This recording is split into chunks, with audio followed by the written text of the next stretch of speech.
Hey there, sports history fan. This is Arnie Chapman, host of the Football History Dude podcast, right here on the Sports History Network. Now, before we jump into another sports history adventure, let me tell you about this episode's sponsor.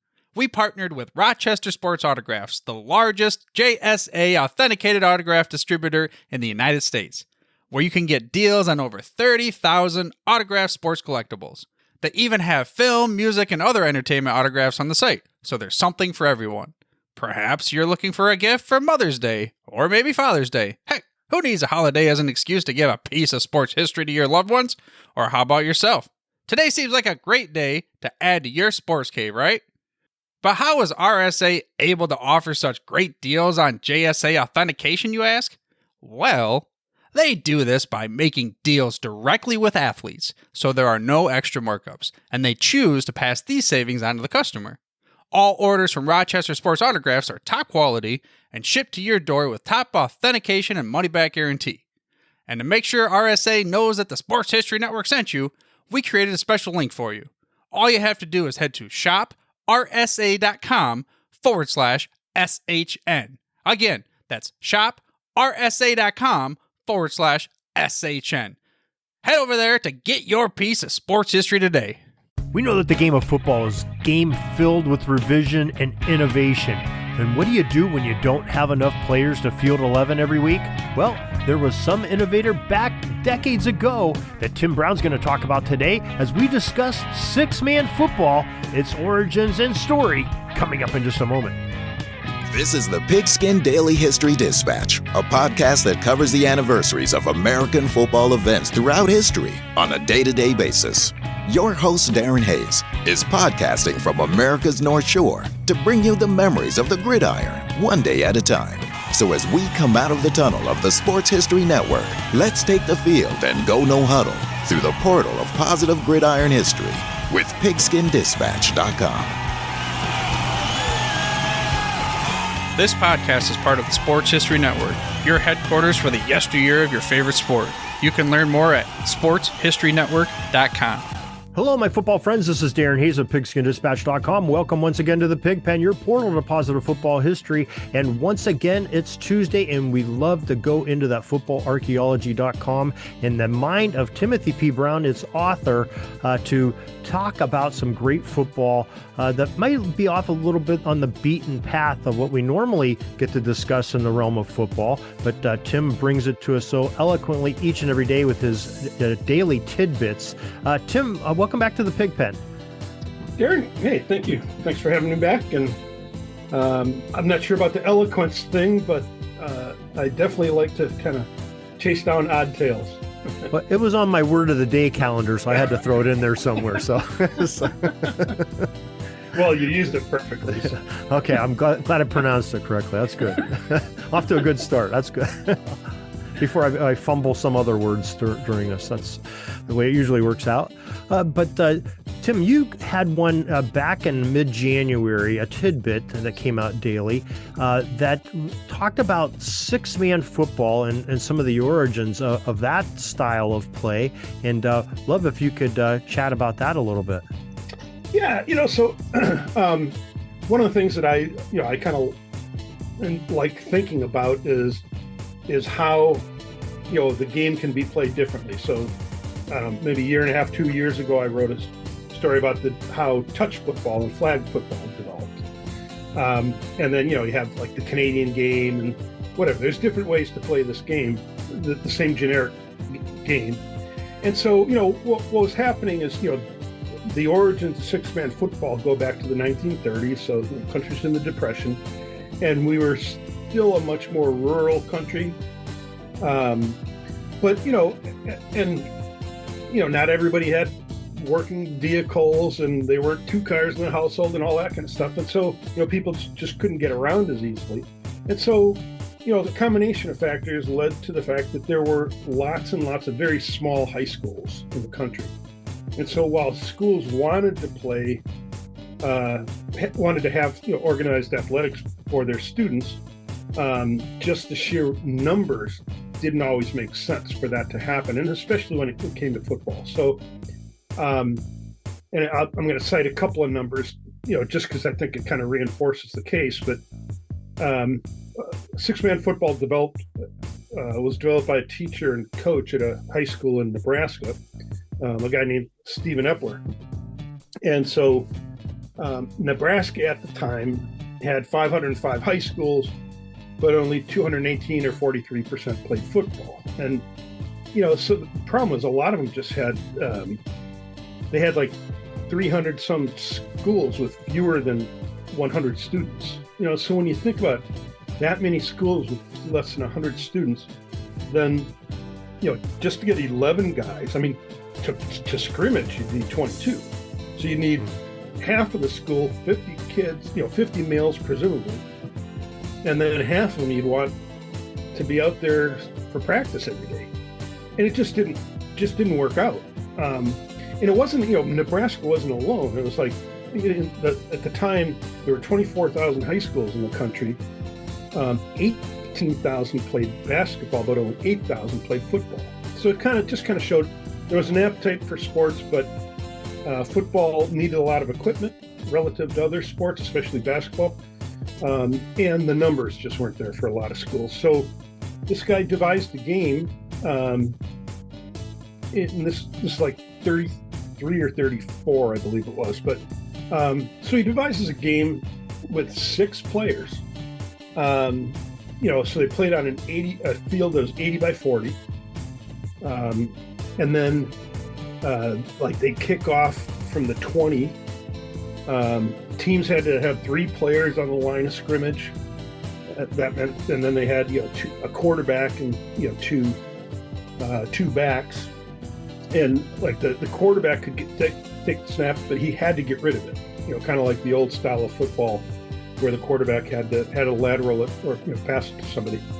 And then initially the center wasn't eligible, and even the quarterback wasn't necessarily eligible, but that got resolved pretty quickly. So it basically had a game where every player became eligible for a pass.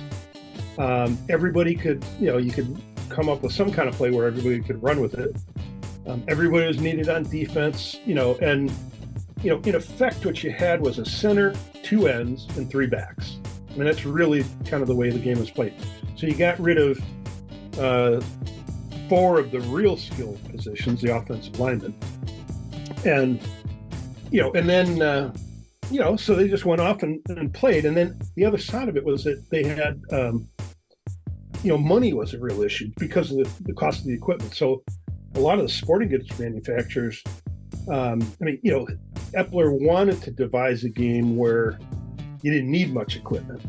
And at the time, not everybody wore helmets anyways. And so, and then the sporting goods manufacturers basically came out with a whole line of equipment, and a number of them did this. Kind of using lower quality materials to make the helmets, less padding, using canvas rather than moleskin or a lower grade leather, so kind of anything they could do to cut the costs, they did so. But you look at their catalogs from the 30s, there's 3, 4, 5 pages of just 6-man football gear that they sold.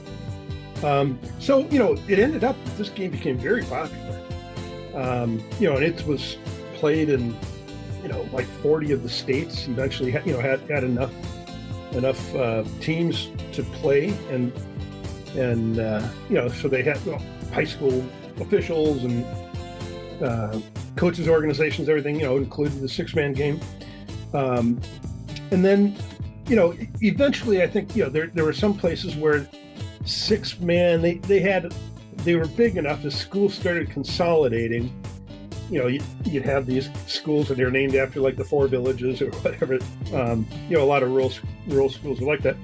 And so they end up, so then there was an 8-man game and a 7-man game. There's been variations, and there still are.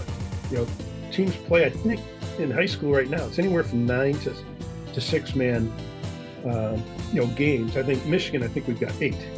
Yeah, I think that's still, I know in the National Federation rule book, at least 6 years ago when I got my last copy of it when I was still officiating, there's still a section in the back for 8-man football, which is very popular in the Midwest, like you said, Oklahoma, Texas, probably Nebraska, we're this a little bit more rural than up north and the east and far west. So yeah, and like in Michigan, the Upper Peninsula, I think, is where a fair amount of that football is played, because it's just more difficult to get to other schools too. Yeah, that's understandable.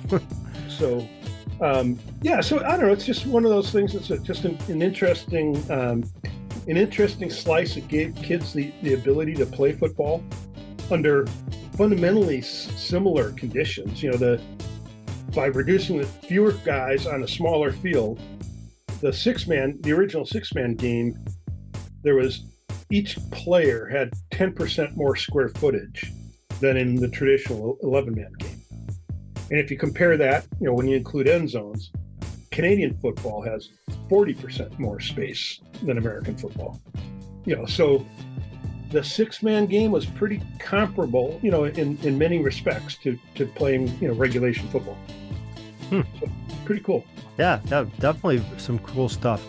Now, I don't know if you've heard this before, but somebody was telling me, somebody I had on the show probably about a year ago, and I'm trying to place I can't remember exactly who was telling me, but they were telling me some of the roots of the 8-man football were from playing on the naval ships, because they had limited space and, limited people that could play. And I think it must have been aircraft carriers or something. They were playing some kind of ball there, and they reformatted, the amount of players to fit that. But I don't remember the details on it. I don't know if you ever heard that or not. I've never heard that. I mean, I've done a lot of research and writing on military football, and typically they waited till they got into port, Right. And they had all the land that they needed. But in the Pacific, a lot of there's kind of recreational islands that troops kind of went and recovered in or on, and they had big football leagues and everything going on there. Right, during the middle of the war. So, and there were big teams playing in Hawaii and everything. So, anyways, I've never heard the story. It doesn't mean it. I'll have to look it up, and I'll shoot you something on it, because I know I got it somewhere. But look that up. Well, yeah, I'll definitely follow it up too, because that sounds interesting. Yeah. But Tim, before we let you go here, we appreciate the history on six-man football and some of the aspects of it. Why don't you share with folks where they can get your daily tidbits like six-man football, for some of these unique items associated with football each and every day so they can enjoy them. Sure. So I publish every day, 7 o'clock Eastern on footballarchaeology.com. And if you subscribe, so you can subscribe for free. I'm more than happy for the paid subscriptions too, but you can subscribe for free, check it out. And basically what's going to happen is you would get an email every day with the story. You can still click on it and go online, or you can go directly to the site to view today's story or any of the archive of stories. The other option is to follow me on Twitter, and I'm just still Football Archaeology on Twitter. There's an English guy that has soccer related stuff using more or less the same name, but mine, Football and Archaeology, are merged together. So you'll find me. A green logo with a leather helmet on it. Like 1918 leather helmet embedded in it. It's always good stuff, folks. It's worth a great read every day at 7 p.m. And it's usually a pretty short read, usually a minute or two, maybe tops. So some great images and quotes and all kinds of great stuff to go along with the great story. So, Tim, we really thank you for joining us here, and hope to talk to you again next week. Okay, very good. Thank you, Darren. That's all the football history we have today, folks. Join us back tomorrow for more of your football history. We invite you to check out our website, pigskindispatch.com, not only to see the daily football history, but to experience positive football with our many articles on the good people of the game, as well as our own football comic strip, Cleat Marks Comics. Pigskindispatch.com is also on social media outlets, Facebook, Twitter, Instagram, and don't forget the Pigskin Dispatch YouTube channel to get all of your positive football news and history. Special thanks to the talents of Mike and Gene Monroe, as well as Jason Neff for letting us use their music during our podcast. This podcast is part of the Sports History Network, your headquarters for the yesteryear of your favorite sport. You can learn more at sportshistorynetwork.com.